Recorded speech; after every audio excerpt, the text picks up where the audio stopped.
Yu-Gi-Oh! May have its fancy online simulator.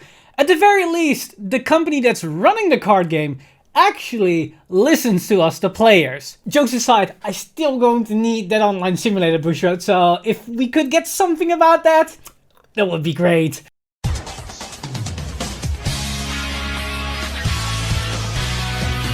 Stand up! Vanguard!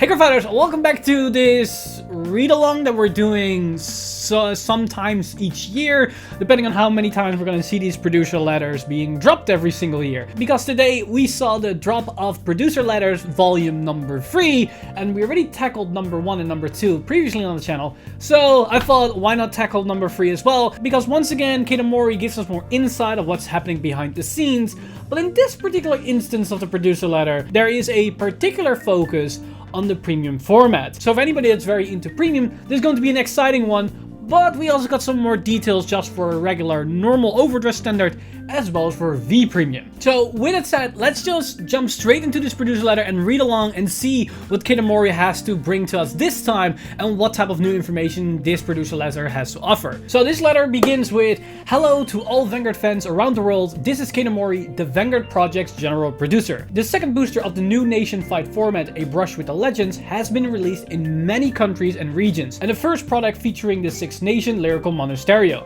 was released in Japan in August. As the effect of the coronavirus infection can still be strongly felt in Japan and many other areas. We have not been able to offer large-scale events, but we hope that everyone has been able to enjoy Vanguard in their own environment and style. As I have outlined in the past, we will continue to develop new booster packs for Nation Fight format, aiming for about 4 products per year, so please continue to support us. Since we start sending out the producer letters, we have been able to receive more feedback and requests than ever before through DMs and replies on Twitter at Kitamori's his personal Twitter and through emails to our user support.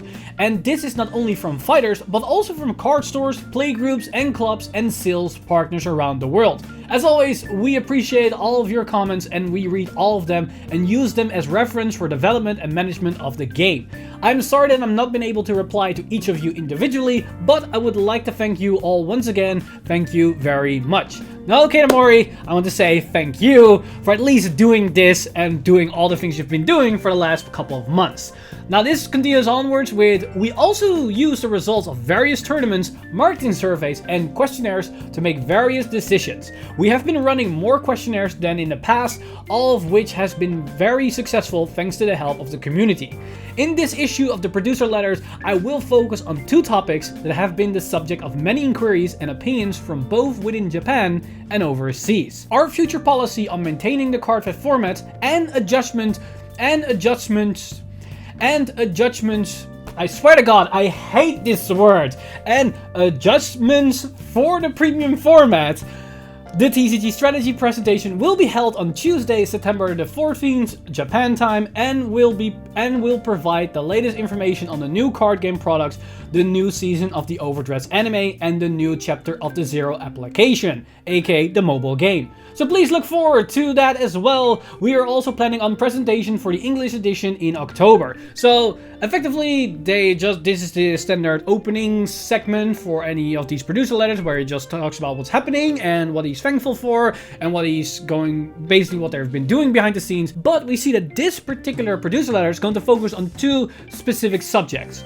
The maintaining of the Cardfight format, so what's going to happen with Overdress, V Premium and Premium, and then on top of that an extra focus on how they're going to fix or work around with the Premium format. So first, let's take a look at how they're going to maintain the environment of these 3 formats and what they're planning and what their plans are going to be. So, future policies on maintaining the Cardfight environment. In order to ensure that everyone continues to enjoy Cardfight Vanguard, we recognize the need to continue with developing and releasing projects for the 3 major Cardfight formats and maintaining their environment. For the sake of convenience, I will use the following abbreviations for the current major formats: Standard Nation Fight D, V Premium Clan Fight V, Premium Clan Fight P. So D, V, and P. Very simple, it's pretty straightforward. Our policies on the maintenance of the Cardfight environment for future are as follows.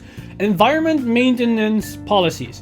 Announce and implement updates to restrictions on the regular basis. Announce and implement for all 3 major formats DVMP at the same time. Make separate announcements as needed.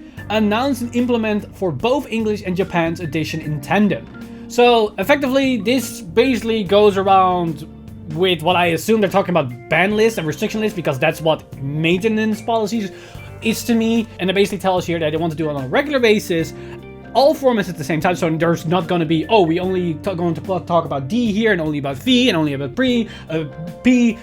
Basically, if there's something they need to touch in all formats, they're gonna dump it in one go, so it's very easy for everybody to follow. And then also, what we've seen the last couple of years, that Japan and English ban lists are in line with each other, so that the formats are very close to resemble each other, besides then some type of promos or reprints that some of the other formats don't have access to or have less good access to. Then that follow up with, and we plan to implement the following regular cycle for the maintenance of the Cardfight environment. Regular cycle of environment maintenance 3 times a year. 1. Announced in late January, implemented on February 1st. Second, announced in late May, implemented on June 1st. And third, announced in late September, implemented on October the 1st. So this means they're going to now finally, I think they did this years and years ago where we had specific dates when they're going to do ban list updates. Now we're going to back to that, where we now have 3 dates per year where we can expect a ban list or restriction list or some type of update to this list, and maybe they're going to skip sometimes if there's nothing that they think is needed. But now we finally again can hold to a date. We now don't have to guess, oh, maybe we're going to have a ban list next month, or maybe we'll wait 8 months for something. Now we know we're going to have one on February the 1st, on June 1st, and October the 1st.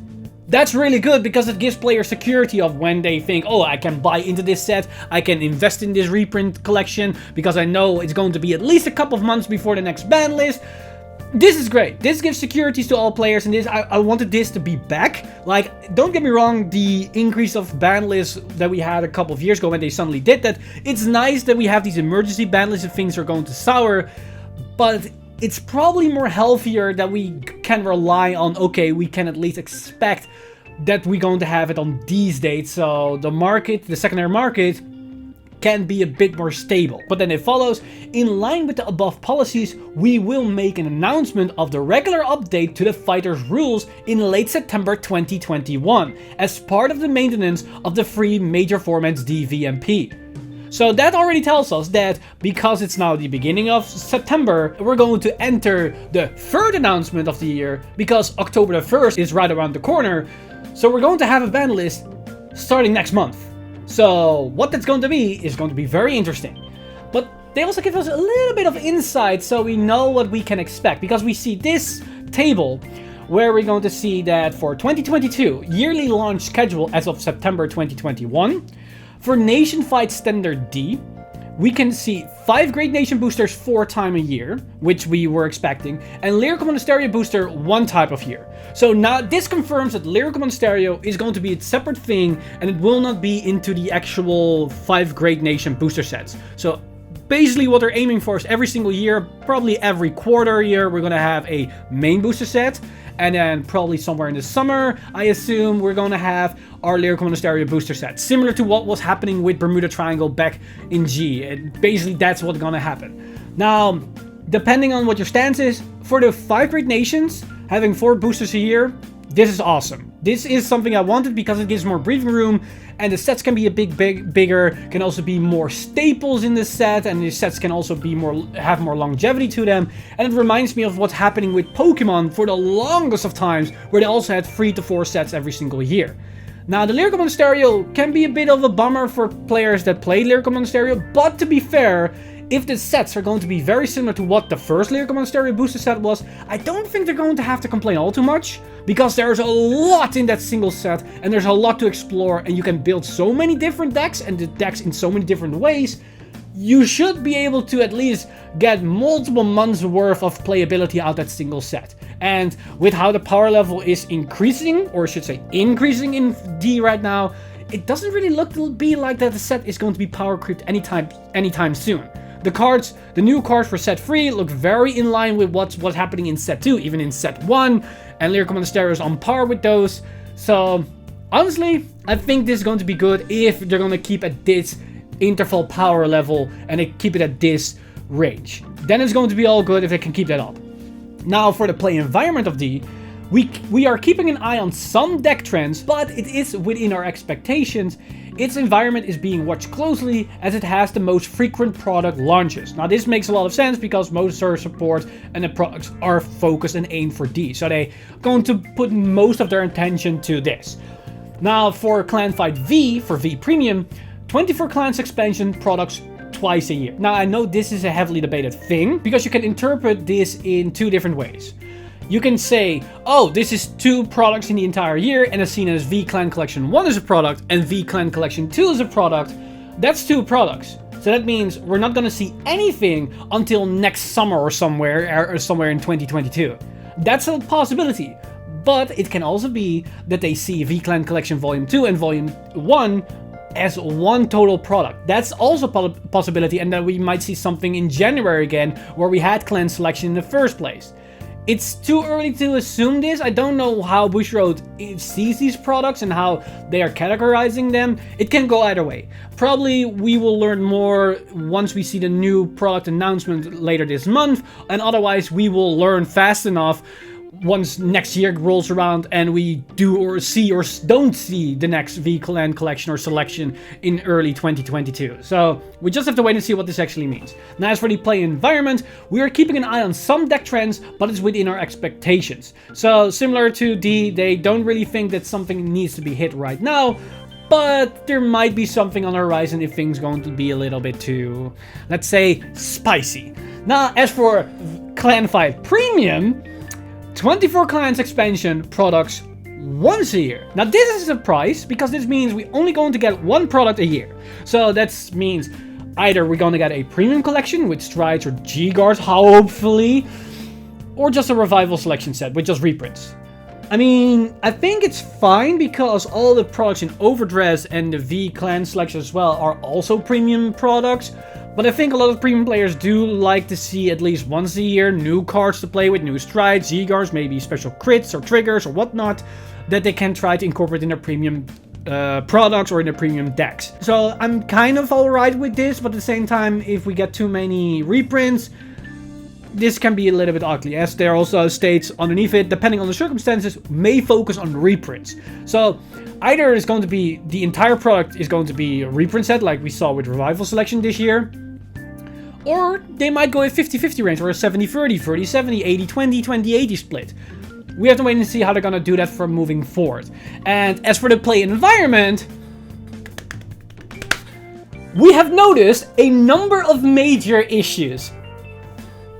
You don't say! But, that said, they are acknowledging it. That's great, because now we know at least they know shit is hitting the fan and there needs to be done something and something quick. So this is great news that we now know that they are aware that there are major issues and there's going to be a new update to the ban list October the 1st. So expect new news very soon about this, and I honestly cannot wait to what that will entice. Now finally, wrapping this segment off, all over the world various appealing card games, both analog and digital, are working hard in their own way to maintain every environment to be fun to play. Cardfight Vanguard is also looked to maintain the playing environment based on various measures such as compensating for extreme deviations in game speed, enjoyment, and the win rate, correction of errors, and so on and so on. Next, we will touch on the maintenance of Clanfight Format Premium, which we have found to have a number of major issues in its current playing environment. Let me start with the conclusion. We will make sure major changes in comparison to previous years regarding the premium environment with the announcement in the late September 2021 implemented from October the 1st. This is great news because at least this statement alone solidifies that they are taking this seriously. They acknowledge there are some big and a lot major issues with premium, and they are willing to take big steps. How big those steps are, we don't know. We're gonna learn that very soon, in probably 2 to 3 weeks. But honestly, me myself starting to dabble more in premium and getting more excited about the format with all the new cards from V-Clan collection. I mean, if you haven't seen it, Kronos Command premium deck profile on top, it's pretty wild.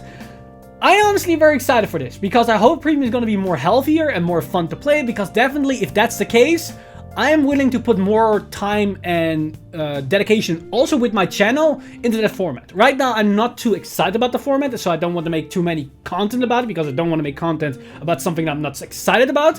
But if this definitely is going to make the shift into something better, this could be pretty good. As this will be the first of our regular announcements, there is a large amount of information to be covered, as the presentation will only cover the general points this time, with the details posted on the official website. That in itself already tells us it's going to be big. In Premium, which has the appeal of being a long-lived and complex environment, there are often cases with the synergy between certain combination of cards from different release periods are too powerful, or even create infinite loops and other potential game-breaking effects. Our decision to take major action is not simply in response to the heated community debate. I'm not responsible for this, guys.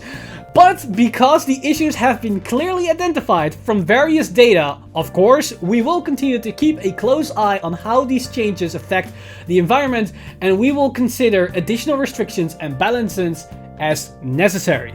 While I'm certain that there will be a lot of discussion when we make an announcement in late September, all of us involved in the project sincerely hope that everyone will enjoy the new environment. So Katamori already expect that there probably will be some backlash, because you know for a fact that there are definitely going to be people pissed about what they're banning, or probably more importantly, what they're not banning. At the very least, anybody that's watching this video and listening, when this ban list comes out, no matter how harsh or maybe underwhelming it is, if there's at least some steps to a better prospect, to a better premium, healthier format, please, for the love of God, be respectful to these people. Like, they're actually taking steps to change the game for the better. If you start bitching about these things, if they do things not good enough for your liking, it's kind of toxic. But then continue onwards. In September 2021, V-Clan Collection Volume 1 and Volume 2 will be released in Japan's edition in the first half of the month, September 3rd, which is basically today. And Revival Selection will be released in English in the second half of the month, September the 24th, which honestly should have been today, but it's been delayed. There are also new products for your enjoyment of Clans Fight, both V and P, and each has different implications for the premium format. Moving forward, the former is a product that meant as support for V Premium, but it is also contains a new type of card called Heal Guardian that will have impact on Premium as well. The latter will contain many cards from previous sets to support this long-lived and complex environment. We believe that it is important to both develop new cards and provide reprints of old cards moving forward, which is a good thing. As previously announced, we are also developing a product meant as support for Premium that contains completely new cards that will be released in 2022. We knew about this all months and months ago, that there will be a new actual premium collection or premium selection or whatever they're going to call that thing somewhere next year. I am assuming somewhere in May and June, but that could be somewhere else in the year, in both Japanese and English formats. We are also considering how we can provide for our Japanese edition fighters reprinted cards for the premium format, similar to the English edition Revival Selection. So please look forward to seeing how this product will turn out. So interesting enough, now they're thinking about an English product making its way to the Japanese version of the game. That's actually kind of ironic how it's always the other way around. But now we have the advantage over I mean, if the players really need it, and if Premium is actually starting to boom in Japan, I think it's going to be a nice thing to have. And then the letter will conclude with, greetings! How was the third issue of the producer's letter? I have been focusing heavily on discussing the play environment this time, but I look forward to exploring other topics of interest to Vanguard fans in the future issues. Katamori, may I suggest a topic? What about Cardfight Online? That would be an interesting topic to talk about. If you understand what I'm talking about. Once again, don't forget to check out the TCG strategy presentation coming up on Tuesday, September 14th, Japan time, for the latest information. And we are also planning a presentation for the English edition in October. So I believe they did this last time as well, where we basically get the same information, but they did release and reveal a couple of extra tidbits that wasn't touched upon in the Japanese version, because either they are only to us, what they did with the revival selection, or maybe they talk about maybe certain imports or whatever. So I'm very curious of what if we're going to see something unique to the English version as well in that presentation. And that basically concludes this producer letter. So overall, it's a little bit shorter than we saw with the previous letters, but in this particular one, they really went into the detail of what they want to do with the free formats, how they're going to support it with products over the coming years, or at least what probably is going to be their main process moving forward. And then, of course, the fact that we're now going to have regular scheduled ban list, and there's going to be a big ban list happening on October the 1st, which we probably will hear about in about 2 to 3 weeks, which I'm honestly very excited about, because this could be big. This could be major for not only Premium, but also Vanguard as a whole. So I'm very curious of what it's going to be and how far they're going to take everything with this new restriction. And again, I want to clarify, don't be too negative about the restriction list if it's not how you thought it would be. If there's at least some progress forward, I think we should be already happy with the fact that they're actually listening and taking steps. Like, Premium so far has always been like, it's been there for Bushiroad. At least that's how it felt like, with the bans and restrictions not really doing a lot, or being way too late, or just making no sense at all in some cases. So if they're finally actually making good progress, I would already be happy, because now that we have more regular scheduled ban lists, even if the first upcoming ban list isn't all too great, we can at least know that starting next year there will be a new ban list, and we have a second chance of actually changing things that make the format even healthier. So with that said, I'm very curious what you guys think of these new topics. Are you happy with the fact that we now know more about the consistent product releases for all 3 formats, as well as the prospect of having regular scheduled ban lists now being a thing again, as well as the prospect of the ban list in about 4 weeks? So I'm pretty curious of what that's going to bring. Let me know in the comments down below what your thoughts about this is, and who knows, if you also have suggestions on what you think is going to be the ban list as well, why not shoot your shot in the comments down below, and who knows, maybe I take your recommendation in a future video. As always, this video has been brought to you by our lovely patrons over at patreon.com/VanguardInsider. You guys are amazing. If you want to support the channel or everything that's happening on the channel, you can simply go to patreon.com/VanguardInsider and become a patron today. But with that said, I've been Mr. Time Leap, and I see you guys in the next one!